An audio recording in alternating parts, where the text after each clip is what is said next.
In this video, we will be walking through a quick start guide for the MD800 VFD. The MD800 is a compact AC multi-drive that uses a modular design to support up to 8 drives from one rectifier unit. For this video, we will be configuring and controlling 2 axes simultaneously. The full MD800 VFD is separated into 2 different parts, the main power supply unit and each individual drive unit. The power supply unit is the main body of the VFD, where all the power, communication, and programming functions are located and modified. The drive modules come in the form of single or dual drive functions. Each unit is modular, and each system can support up to 8 drives per system. The first thing to do when starting up the drive is to reset the system to default settings. Start by pressing the Program button to enter the programming screen and scroll up to the FP section. Entering this field, we will scroll up to FP01, change the value to 1, and press Enter. Once the value has been saved, the drive will display busy for a moment. Once it clears and returns to the startup screen, the power supply parameters will have been reset to factory settings. We also need to reset each individual drive unit in the system. This is done by pressing on the axis button. The number on the axis screen should now read 01 to indicate the axis number that is being configured. We will repeat this process for all the axes that are being used.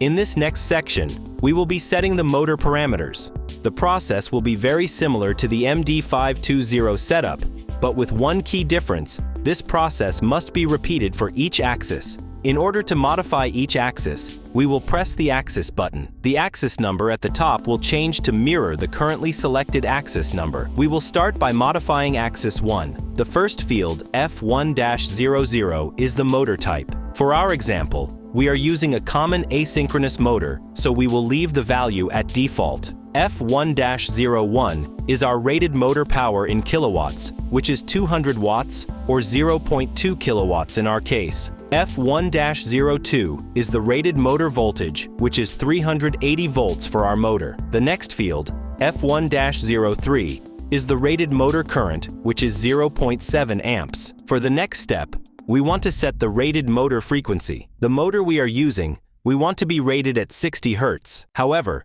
the default maximum programmable frequency is set to 50 Hz. We need to return to the F0 field, go up to F0-10, and change the value to 60 Hz or greater, depending on the rated frequency of our motor. Now we can go back to the F1 field, go back to F104, and adjust the value accordingly. Finally, we will change the field F1-05 to match our rated motor speed. Reminder: this section must be repeated for each applicable axis and filled in according to the connected motor.